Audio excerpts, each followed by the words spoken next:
நிறைய பேர் தம்மையில பார்த்து உள்ள வந்திருப்பீங்க. இலங்கையில இருக்கிற மக்களுக்கு தெரியும், ஒரு நாளைக்கு ரூ. 1000 உழைக்கிறது அப்படின்றது இங்க எவ்வளவோ பெரிய கஷ்டம் அப்படின்னு சொல்லி. இந்த மாதிரி ஒரு நிலைமையில நீங்க இப்படி உழைக்கிற பணத்த யாரோ ஒருத்தங்க கொள்ளையடிச்சிட்டு போனா எப்படி இருக்கும்? நினைக்கவே ரொம்ப கஷ்டமா இருந்தாலும் இதுதான் இப்போ இலங்கையில நடந்துட்டு இருக்குது. ஆன்லைன் ஸ்கேம், அதாவது இணையதளத்தை பயன்படுத்தி நிதி மோசடி இலங்கையில இப்போ அதிகமாக நடந்துட்டு இருக்குது. கடந்த மாதம் மட்டும் கிட்டத்தட்ட 200 பேரை இந்த ஆன்லைன் நிதி மோசடியில் ஈடுபட்டிருக்காங்க அப்படின்னு சொல்லி கைது பண்ணியிருக்காங்க. இதில் முக்கியமான விஷயம் என்ன அப்படின்னு சொன்னால், இவங்க எல்லாருமே வெவ்வேறு நாடுகளை சேர்ந்தவங்க. இந்தியா, சீனா, பாகிஸ்தான், பங்களாதேஷ், மியான்மர், பிலிப்பைன்ஸ் இப்படின்னு பல நாடுகள். இலங்கை வரலாற்றிலேயே அதிகமான ஸ்கேமர்ஸ் கைது செய்யப்பட்ட மாதம் அப்படின்னு சொன்னால் அது கடந்த மாதம் தான். இதுக்கு எல்லாத்துக்குமே முக்கியமான காரணம், ஜூன் மாதம் 13ஆம் தேதி ஒரு பெண் ஒருவர் செய்த ஒரு முறைப்பாடு, போலீஸ் கம்ப்ளைண்ட் தான் இது எல்லாத்துக்குமே மிக முக்கியமான ஒரு காரணம். இந்தளவு பெரிய ஸ்கேம் பிடிபடுறதுக்கு என்ன காரணம், இது எதனால் நடந்துச்சு, நாளைக்கு இதே மாதிரி உங்களுக்கு ஒரு ஸ்கேம் நடந்தால் அதிலிருந்து நீங்கள் எப்படி தப்பிக்க முடியும் அப்படின்ற எல்லா விஷயத்தையுமே இந்த ஒரு வீடியோவில் டிஸ்கஸ் பண்ணியிருக்கோம். நீங்கள் பார்த்துட்டு இருக்கிறது தன ரிப்போர்ட்ஸ். நான் உங்கள் தனு. ஜூன் மாதம் 13ஆம் தேதி ஒரு பெண் ஒருவரால் போலீஸ் ஸ்டேஷனில் ஒரு கம்ப்ளைண்ட் ஒன்று பதிவு செய்யப்படுது. தன்னிடம் இருந்த 5.4 மில்லியன், அதாவது 54 லட்சம் பெறுமதியான பணத்தை யாரோ ஆன்லைன் ஸ்கேம் முறை மூலமாக கொள்ளையடிச்சிட்டாங்க அப்படின்னு சொல்லி. அண்மை காலமாக இது சம்பந்தமான அதிகமான முறைப்பாடுகள் கிடைக்கப்பட்டதால் இந்த ஒரு முறைப்பாடையுமே உடனடியாக சிஐடிக்கு மாற்றுறாங்க, அதாவது கிரிமினல் இன்வெஸ்டிகேஷன் டிபார்ட்மெண்ட்டுக்கு மாற்றுறாங்க. சிஐடியுமே இந்த பெண்கிட்ட முறைப்பாட்டை பதிவு செய்து தங்களோட முதல் கட்ட விசாரணையை ஆரம்பிக்கிறாங்க. அப்போது அந்த பெண் சொன்னதெல்லாம் சோஷியல் மீடியாவில் வீட்டில் இருந்துகிட்டே அதிகப்படியான பணம் உழைக்கலாம் அப்படின்னு சொல்லியும், அதாவது மணித்தியாலத்துக்கு 4000 - 10,000 ரூபாய் வரையிலையும் வீட்டில் இருந்தபடியே உழைக்கலாம் அப்படின்னு சொல்லி விளம்பரங்கள் வந்ததாகவும், அந்த விளம்பரத்தை கிளிக் செய்து உள்ளே போகிறப்போ அங்கே உங்களுடைய வாட்ஸ்அப் நம்பரை கொடுத்து அதை ரெஜிஸ்டர் பண்ணபடியும் அங்கே அறிவுறுத்தல் வழங்கப்பட்டுச்சு அப்படின்னு சொல்லியிருப்பாங்க. இந்த மாதிரி விளம்பரம் உங்களில் பல பேருக்கு வந்திருக்கும்.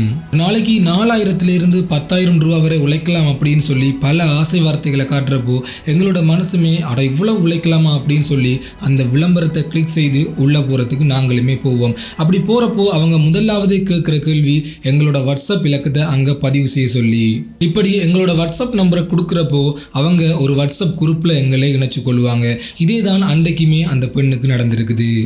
இதுக்கப்புறமா இந்த பெண் என்ன வேலை செய்யணும் அப்படின்னு சொல்லி எல்லா அறிவுறுத்தலுமே அந்த வாட்ஸ்அப் ஊடாக வழங்கப்பட்டிருக்குது. இந்த பெண்ணுக்கு அன்றைக்கி வழங்கப்பட்ட வேலை, நீங்கள் டிக்டாக்ல வர வீடியோக்களுக்கு லைக்ஸ் பண்ணி அதுக்கு கமெண்ட் பண்ணணும் அப்படின்னு சொல்லியும், இப்படி பண்ணுறதால உங்களுக்கு 750 ரூபாய் வரையிலையும் கிடைக்கும் அப்படின்னு சொல்லியிருக்காங்க. ஆரம்பத்தில் இந்த பெண் அவங்க சொன்னபடியே வேலையும் பார்த்துருக்காங்க. அவங்க சொன்ன மாதிரியே அந்த 750 ரூபாய் பணமுமே ஒவ்வொரு வீடியோவுக்கும் இவங்களுக்கு கைமாறி இருக்குது. காலப்போக்கில் இப்படியே செய்துட்டு இருக்கிறப்போ இந்த பெண்ணை ஒரு டெலிகிராம் சேனலில் ஜாயின் பண்ணி விடுறாங்க. இதே மாதிரி தொடர்ந்து வேலை பார்த்து நீங்கள் உழைக்கணும் அப்படின்னு சொன்னால் எங்களுடைய கம்பெனியில் ஒரு குறிப்பிட்ட அளவு தொகையை நீங்கள் டிபாசிட் பண்ணணும் அப்படின்னு சொல்லி அந்த டெலிகிராம் சேனல் ஊடாக இந்த பெண்ணுக்கு மேலும் ஒரு அறிவுறுத்தல் வழங்கப்படுது. இப்போ அந்த பெண்ணுக்கு இந்த கம்பெனி மேலே கொஞ்சம் நம்பிக்கை அதிகமாகவே இருக்குது. காரணம், அவங்க சொன்ன மாதிரியே அந்த 750 ரூபாய் பணம் இந்த பெண்ணுக்கு கைமாறிக்கொண்டே இருந்திருக்கு. இதனால் தொடர்ந்து வேலை பார்க்கணும் அப்படின்ற ஆசையில் அவங்க சொன்ன அளவு பணத்தையுமே அந்த கம்பெனிக்காக டிபாசிட் பண்ணுறாங்க. அவங்க டிபாசிட் பண்ணதுக்கு அப்புறமா தொடர்ந்து வேலை பார்க்கக்கூடிய மாதிரியும் இருந்திருக்குது.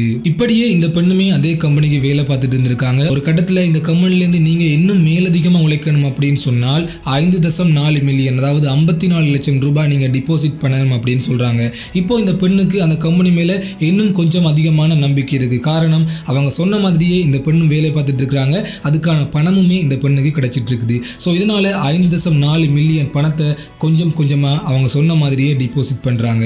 ஒரு கட்டத்தில் 5.4 மில்லியன் பணமும் டிபாசிட் பண்ணி முடிகிறப்போ அந்த பெண்ணுக்கும் இவங்களுக்குமான தொடர்பு துண்டிக்கப்படுது. இதுதான் அந்த பெண் கடைசியாக செய்த டிரான்சாக்ஷன். கடைசியில் இது எல்லாத்தையுமே கணக்கு பார்க்குறப்போ அவங்க உழைச்ச பணத்தை விட அவங்க டிபாசிட் பண்ண பணம் தான் ரொம்பவே அதிகமாக இருக்குது. இப்போதான் அந்த பெண்ணுக்கே புரியுது, இது ஆன்லைன் ஸ்கேம் முறை மூலமாக நாங்கள் ஏமாற்றப்பட்டிருக்கோம் அப்படின்னு சொல்லி. இந்த பெண் சொன்ன தகவல்களை வச்சுக்கொண்டு விசாரணையை அடுத்த கட்டத்தை நோக்கி கொண்டு போகிறாங்க சிஐடி. இந்த பெண்ணை தொடர்பு கொள்ள பயன்படுத்தின வாட்ஸ்அப் இலக்கங்களை வச்சுக்கொண்டு முதல்ல விசாரணையை ஆரம்பிக்கிறாங்க. ஆனால் அப்போ தான் அவங்களுக்கு தெரியும் இந்த நம்பர்ஸ் எல்லாமே ஃபேக் நம்பர்ஸ். அதாவது இணையதளத்தை பயன்படுத்தி எங்களுக்கு வேண்டிய நாட்டினுடைய நம்பரை வேண்டிய மாதிரி நாங்கள் எடுத்துக்கொள்ள முடியும். அந்த நம்பர்ஸை வச்சுக்கொண்டு இது இன்னார் அப்படின்றத எங்களால் கண்டுபிடிக்கவே முடியாது. ஏன்னு சொன்னால் அந்த நம்பர்ஸ் எதுக்குமே ஒரு ஐடென்டிட்டி அப்படின்றது கிடையாது. இதே மாதிரி தான் இந்த ஸ்கேமர்ஸுமே அந்த நம்பர்ஸை பயன்படுத்தி பயன்படுத்தி இந்த பெண்ணோட தொடர்பு கொண்டிருக்காங்க. ஸோ இந்த நம்பர்ஸை வச்சுக்கொண்டு அவங்க யார் எங்கேருந்து தொடர்பு கொண்டிருக்காங்க அப்படின்ற எந்த விஷயத்தையுமே போலீஸால் கண்டுபிடிக்க முடியலை. அடுத்த கட்ட விசாரணையில் இந்த பெண் வந்து எந்தெந்த அக்கௌண்ட்ஸுக்கு வந்து காசு போட்டிருக்காங்களோ அது எல்லா அக்கௌண்ட்டையுமே வந்து மறுபடியுமே செக் பண்ண ஆரம்பிக்கிறாங்க. அப்படி செக் பண்ணி பார்க்குறப்போ அந்த அக்கௌண்ட்டுடைய ஓனர்ஸ் வந்து பிரதேனியாவில் இருக்கிற விஷயத்தையும் கண்டுபிடிக்கிறாங்க. அவங்கள தேடி போகிறப்போ தான் தெரியும் அந்த 2 பேருமே ஒரே வீட்டை சேர்ந்தவங்க அப்படின்னு. அதாவது ஒரு ஆள் தந்தை, ஒரு ஆள் மகன். அவங்க கிட்ட போய் விசாரணையை அதிகரிக்கிறப்போ அவங்களுமே சொல்கிற விஷயம், நாங்களுமே இந்த ஸ்கேமர்ஸால் ஏமாற்றப்பட்டிருக்கோம் அப்படின்னு சொல்லியும் எங்களுக்கு வர இன்ஸ்ட்ரக்ஷனை தான் நாங்கள் அப்படியே இங்கே செஞ்சிட்ருக்கோம் அப்படின்னு சொல்கிறாங்க. சிஐடியுமே இந்த 2 அக்கௌண்ட்லேயுமே நடந்த எல்லா டிரான்சாக்ஷனையுமே தரோவாக செக் பண்ணி பார்க்குறாங்க. பட் அது எதுலேயுமே இருந்து இந்த அக்கௌண்ட்டை யார் இப்போ யூஸ் பண்ணுறா அப்படின்ற விஷயத்த கண்டுபிடிக்க முடியலை.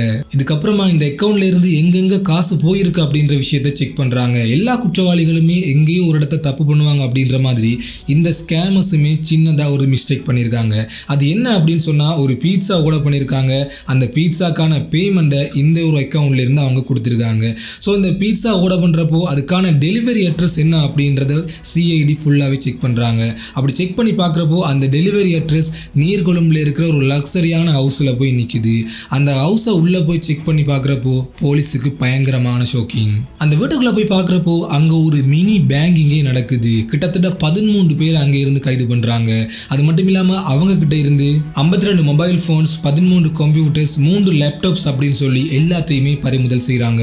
இவங்க கிட்ட நடத்தின விசாரணையில் இதே நீர்கொழும்புல இன்னொரு வீட்லையுமே இதே மாதிரி ஸ்கேம்ஸ் நடக்குது அப்படின்றத சொல்கிறாங்க. போலீஸுமே அங்கே போய் செக் பண்ணுறப்போ அங்கேயும் இதே மாதிரி ஒரு 19 குற்றவாளிகளை கைது பண்ணுறாங்க. அதே நேரம் அவங்க கிட்ட இருந்த 52 மொபைல் ஃபோன்ஸ், 33 கம்ப்யூட்டர்ஸ் அப்படின்னு சொல்லி எல்லாத்தையுமே பறிமுதல் செய்கிறாங்க. இதனை தொடர்ந்து அவங்க கிட்ட நடத்தின விசாரணையில் கிட்டத்தட்ட இலங்கை முழுவதுமே இருந்து ஒரு 200 பேரை கைது பண்றாங்க. இவங்க எல்லாருமே இலங்கை நாட்டை சேர்ந்தவங்களே கிடையாது. இவங்க இலங்கை, இந்தியா, பாகிஸ்தான், பங்களாதேஷ், நேபாளம், சீனா அப்படின்னு சொல்லி பல நாடுகளை சேர்ந்தவங்க. அதே நேரம் அவங்க சொன்ன இன்னொரு விஷயம், நாங்க இங்க இருந்து கொண்டே துபாய், ஆப்கானிஸ்தான் போன்ற நாடுகள்லயுமே ஸ்கேம்ல ஈடுபட்டிருக்கோம் அப்படின்ற விஷயத்தையும் சொல்றாங்க. இலங்கையில கடந்த வருடம் மட்டுமே கிட்டத்தட்ட 800 முறைப்பாடுகள் இந்த ஆன்லைன் ஸ்கேமுக்கு எதிராக பதிவு செய்யப்பட்டிருக்குது. அது மட்டும் இல்லாம பதிவு செய்யப்படாம எத்தனையோ சம்பவங்கள் நடந்ததை நாங்களுமே எங்களுடைய காதுகளால கேட்டிருப்போம். இலங்கையை பொறுத்த மட்டும் இந்த ஸ்கேமை ஈஸியாக பண்ணலாம் அப்படின்னு சொல்லி அவங்களுக்கு நல்லாவே தெரியும். இலங்கை இப்போ பொருளாதார நெருக்கடியில் இருக்குது. இதனால் இலங்கையில் இருக்க மக்களுக்கு பண தேவைன்றது ரொம்பவே அதிகமாக இருக்கின்ற விஷயம் அவங்களுக்கு நல்லாவே தெரியும். இந்த ஒரு விஷயத்தை யூஸ் பண்ணி ஸ்கேமை ரொம்பவே ஈஸியாக பண்ணுறாங்க.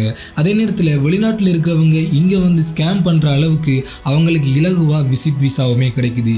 இதனால தான் அதிகமான ஸ்கேமர்ஸ் இலங்கையில் வந்து ஸ்கேம் பண்ணுறாங்க. ஸ்கேமர்ஸை பொறுத்த மட்டும் அவங்க உங்களோட தொடர்பு கொள்றதுக்கு அதிகமாக பயன்படுத்துறது டெலிகிராமாக தான் இருக்கும்.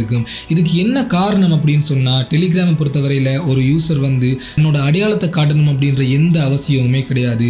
அது மட்டும் இல்லாம டெலிகிராம்ல வந்து குறுகிய காலத்தில் அதிகமான யூசர்ஸை வந்து சேர்த்து கொள்ளலாம். அந்த யூசர்ஸுக்கு எந்த விதமான லிமிட்டேஷனுமே கிடையாது. நாங்க பண்ற ஒவ்வொரு எஸ்எம்எஸ்க்கும் ஆட்டோ ரிப்ளை பண்ணக்கூடிய சாட்பாட் வசதியுமே இருக்குது. இது எல்லாமே வாட்ஸ்அப்ல காணப்பட்டாலும் வாட்ஸ்அப்புக்கு முதல்லையே டெலிகிராம்ல இதெல்லாம் அறிமுகப்படுத்திட்டாங்க. இதனால தான் இப்போ வரையுமே அதிகமான ஸ்கேமர்ஸ் டெலிகிராமை பயன்படுத்துறதுக்கு முக்கியமான காரணம். இலங்கையை பொறுத்த மட்டும் இந்த பிரமிட் பிஸ்னஸ் பிளான் எல்லாமே முற்றாகவே தடை செய்யப்பட்டிருக்குது. இது என்ன பிரமிட் பிஸ்னஸ் பிளான் அப்படின்னு சொன்னால், ஒரு குறிப்பிட்ட ஒரு நபர் வந்து அந்த பிஸ்னஸுக்கு குறிப்பிடளவு பயனர்களை சேர்க்கிறப்போ அவருக்கு போனஸாக குறிப்பிடளவு தொகை கிடைக்கும். இந்த பிளான் வந்து இப்போ இலங்கையில் முற்றாகவே தடை செய்யப்பட்டிருக்குது. இதை யாரும் செய்தாலுமே இது தண்டனைக்குரிய ஒரு குற்றமாக தான் பார்க்குறாங்க. யாராவது உங்ககிட்ட வந்து ஒரு பிஸ்னஸ் பிளானை பற்றி சொல்கிறாங்க அப்படின்னு சொன்னால் அந்த ஒரு கம்பெனியை பற்றி இன்டர்நெட்டில் ஃபுல்லாகவே சர்ச் பண்ணி பாருங்கள். இப்போலாம் இன்டர்நெட் இல்லாமல் எந்த ஒரு கம்பெனியுமே கிடையாது. அதே நேரம் யாராவது உங்கள்ட்ட ஆசை வார்த்தைகளை காட்டி இப்படி அதிகளவான பணம் சம்பாதிக்கலாம் அப்படின்னு சொன்னா அதை நம்பாதீங்க. கஷ்டப்படாம உழைக்கிற பணம் அப்படின்றது இப்படி தவறான முறையில் ஸ்கேம் பண்ணி உழைக்கிற பணமாக தான் இருக்கும். இது எல்லாத்தையுமே தாண்டி நீங்களுமே ஒரு ஸ்கேம்ல சிக்கி இருந்தா பயப்படாம போய் போலீஸ்ல முறைப்பாடு பண்ணுங்க. நீங்க முறைப்பாடு பண்றதால உங்களுடைய பணம் திருப்பி கிடைக்கும் அப்படின்றது இல்லை, அதுக்கான சந்தர்ப்பமுமே குறைவுதான். ஆனா இன்னொரு நபர் வந்து இந்த மாதிரி ஸ்கேம்ல சிக்கப்படாம இருக்கிறதுக்கு அது ரொம்ப பெரிய ஒரு உதவியா இருக்கும். வீடியோ பொறுத்த மட்டும் இது ஒரு அவேர்னஸ் வீடியோ தான். ஸோ இந்த மாதிரி வீடியோ பிடிச்சிருந்தா மறக்காம லைக் பண்ணி சப்ஸ்கிரைப் பண்ணுங்க. அது மட்டும் இல்லாமல் இது 4 பேருக்கு யூஸ் ஆகணும் அப்படின்னு நினைச்சிங்கன்னு சொன்னா ஷேர் பண்ணுங்க. இதே மாதிரி இன்னொரு வீடியோவில் உங்க எல்லாத்தையுமே சந்திக்கிறேன். நன்றி, வணக்கம்.